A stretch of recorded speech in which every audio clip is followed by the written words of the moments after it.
Okay, everybody. What were the two things that George Washington warned us about in his farewell address? Political. What was it? Political parties and alliances. Yes, very good. And you're going to see today that we did not listen. Well, you see nowadays there are people who See, listen. we got the Federalists and the Democratic Republicans. And the way they start out is you have the administration, George Washington, and the Federalists have a lot of power in a lot of seats in the Senate and the House. But then you have an opposition, and they form into the Democratic Republicans. This opposition is led by Thomas Jefferson. They're also called the Anti-Federalists. No, that's earlier. But some anti-federalists do go on to become Democratic Republicans. But some of them actually do go on to become just don't participate at all. Okay, so we have these differences between the two parties. You have so the Federalists, they believe in all this stuff. Democratic Republicans believe in all this stuff. So let's begin with manufacturing or farming. Sounds like communism. Now you may think that, okay, on an economic basis, this is something that they can just decide on. This is just a preference. But manufacturing is actually a lot of heavy lifting. It's a big lift because during the empire, during our colonial experience, all the raw goods were taken from the colonies and sent to England to be manufactured and processed. Okay, so you had lumber and fish from New England, you had tobacco from the Chesapeake, and from the South, meaning Carolinas, no, he just said cotton? Not yet. It will become their cash crop, but during this period of time, it's still indigo and rice. Okay, and so those products would be shipped to the mother country of England, and that is where they would be processed and manufactured. So there was no indigenous manufacturing, or very, very little, very insignificant manufacturing, especially for a new independent America that wants to be self-sufficient and really is cut off from the rest of the empire all of a sudden. Isolation. So manufacturing, okay, it's not only manufacturing, but everything that goes with it, the logistics, the infrastructure, you need ports and means of transportation. Okay, so kind of a heavy lift. Federalists want to take it on. Then you have the Democratic Republicans who say, no, we just need a bunch of farmers. So their policy toward that's going to impact farming is to sell land out west in smaller parcels and cheaper. Okay? Because what they're seeing happen out west right now is that the 600 or so acres, that the parcels that they're selling are very expensive, and people aren't going out there to farm. Rich people are just buying them to speculate. So they want cheaper and smaller parcels out west. So you can grow this class of people. Now this idea of a class of people who might be called the middling sort, we might call them a middle class today, but it's a little different. That's anti-communist. So you have this middling sort that is they're going to engage in agriculture because they're going to have their own land. They're not going to have a boss. So if you're in this sector, you're a wage laborer, a wage earner, you're going to have a boss. And your boss, if he gets political, you're going to have to change your views or not speak freely about your views. So the Democratic Republicans see that as anti-Republican. Giving those people the right to vote is not a good idea. And so most wage laborers do not have the right to vote at this time. Roasted. So those wage laborers, if they vote Democratic Republican, can go out west and get some land, become self-sufficient and become independently minded people, so that they don't have to defer to a boss or anything like that. So this is economic, Defer to a boss? but I also have a union which will help protect me. So they didn't have unions back then. My dad teaches at Kimberly, and he says that the union doesn't do anything. Well, there's an economic element to this, but also a fundamentally philosophical element to this also. I love you. Okay, next we go on to federal or state power. The Federalists are sometimes called nationalists, and now we need to define our terms. Nationalists in this regard. It's basically fascism without violence. No, we're not there. That's 20th century nationalism. But what we're talking about here is just having a national outlook. So, having that national outlook, you want a federal or national government to have a solution for national problems. If you're a Democratic Republican who believes in state power, then you want that national government to simply help that state achieve its potential as a state and assist it in accomplishing its goals and overcoming its problems as a state. So that's going to have a lot of impact when you're talking about infrastructure and stuff like that. Okay. Loose or strict interpretation of the Constitution. So the Democratic Republicans, they have a pretty strict reading of the Constitution. Federalists have all these big ideas. So you have Alexander Hamilton, right? And he's got ideas like a national bank, like a tariff. And those things are not to be found in the Constitution. They're not there. The National Bank Yeah, was, there you go. it's because America. So, a lot of the Democratic Republicans are opposing Alexander Hamilton's ideas on these grounds, on interpretation of the Constitution. All right, so we talked about political parties. George Washington warned us about political parties, factions. He also warned us about alliances, but these parties have preferential alliances they want. So the Federalists want to cozy up to Great Britain. Because they own land right next to them. So there's, these are the former imperial masters. There's problems with that. They're also considered, they're called monarchists for that. They're also called monarchists because they want a strong national government, strong central government. It's like an empire.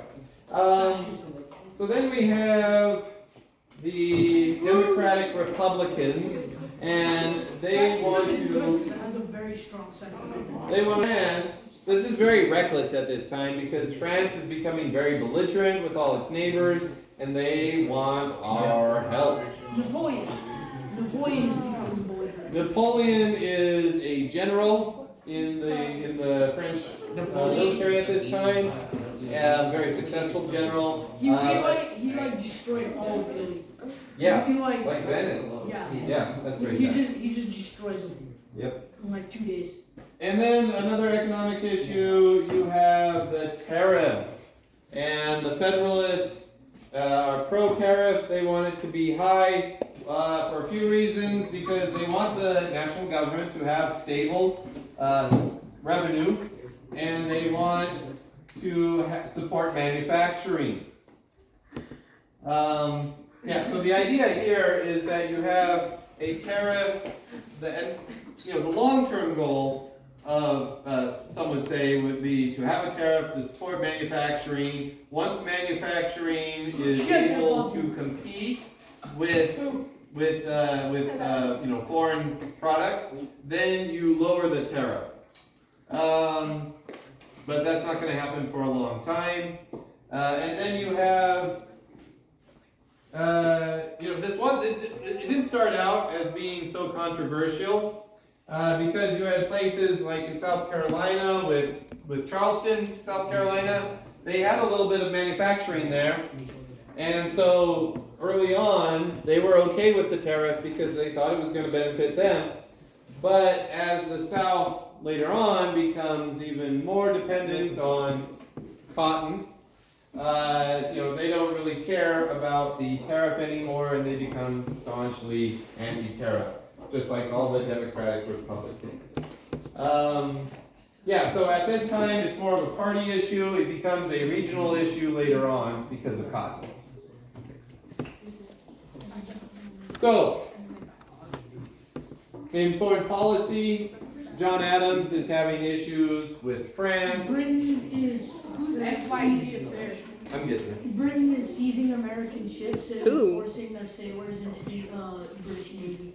Yes, but France is also doing that at this specific time. They see some of our ships because we're not giving the help that they want, so they take some of our ships, and we send these commissioners to go and talk to Minister Talleyrand, and they are not able to meet with him, but he does send these agents who are later only identified as XYZ, and that's where we get the name XYZ affair. Yes? Did they kill them?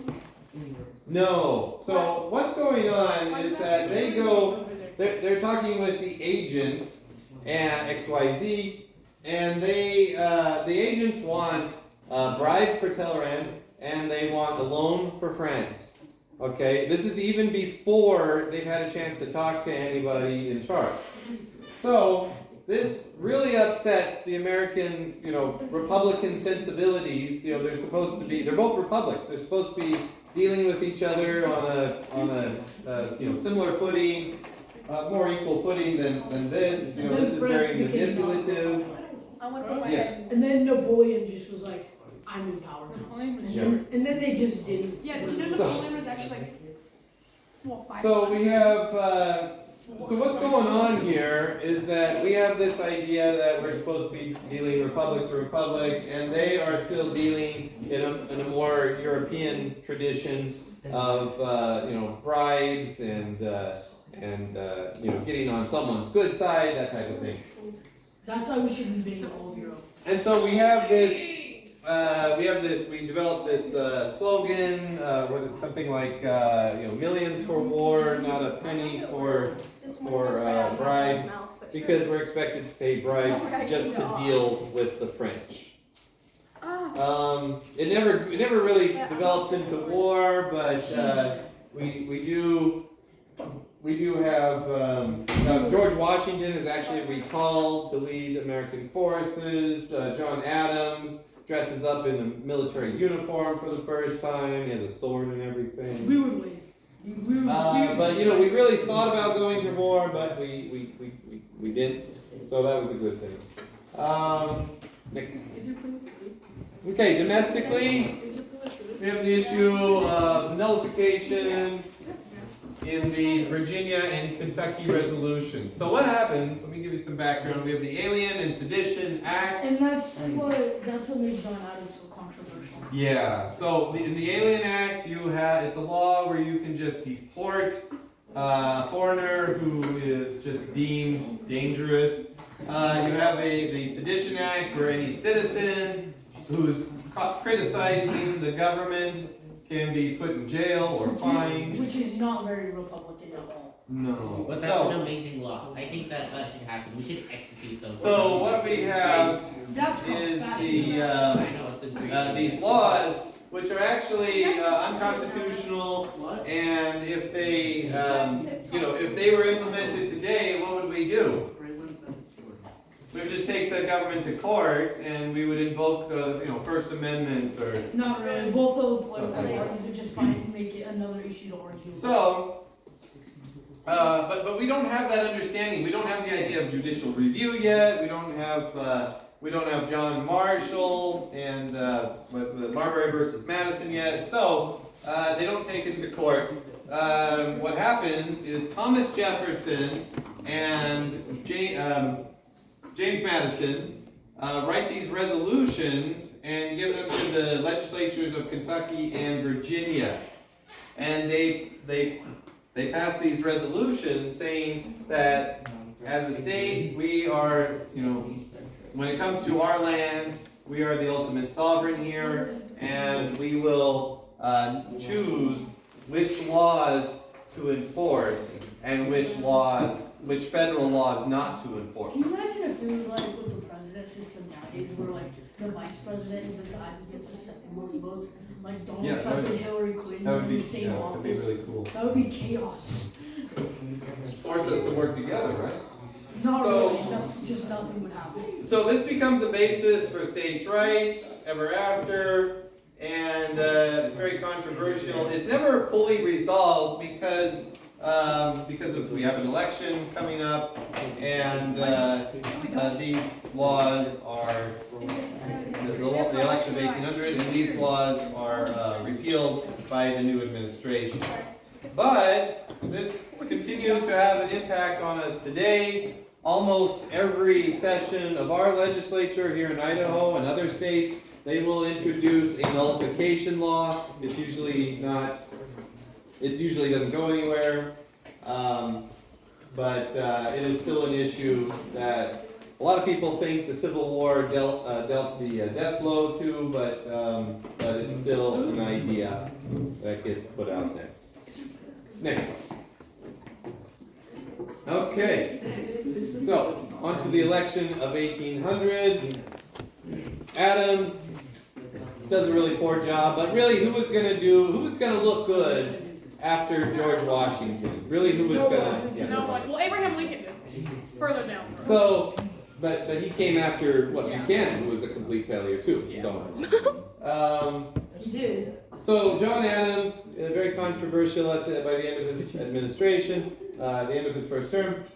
He seeks the second term, but he doesn't get it. Just like how Jimmy Carter came after Richard Nixon. Yeah. He seeks the second term. Why? Because George Washington did it, and that's the precedent that he set. Thomas Jefferson wins, and so you have the rise of the Democratic Republicans, because not only do they get the White House, they get the Senate and the House of Representatives. That's called the trifecta. They win the trifecta. Some people get confused and think it's a trifecta of all three branches of government. It is not. It does not include the Supreme Court, because the Supreme Court is not supposed to be political. And yet it is. Well, today it's become maybe more so because you do have parties trying to get the White House for the specific purpose, and trying to get the majority in the Senate for the specific purpose of getting judges who might see things your way and give a party what it wants. So Which is biased. the Federalists have been appointing judges all this time, and so they have this long-term impact on the Supreme Court. The Federalists really disappear at this time as a national party. You still have Federalists for a decade or two afterwards in New England, on domestic politics, local politics, maybe sending a few to the House and the Senate, but they do not have a majority. And the interesting thing about the Federalists, we're going to talk about this in the weeks to come, is that you have John Marshall, and even though who's a Federalist, he becomes the Chief Justice, even though he's a Federalist, and the Democratic Republicans appoint more Democratic Republican justices to the Supreme Court. They are, they are turned by the great logical arguments and personality of John Marshall, and he basically retains the Supreme Court for the Federalists for a long time after. All right. What was that guy who just like won all his elections by calling the other opponents? Any questions? No. What was that guy? All right. What was that guy who won all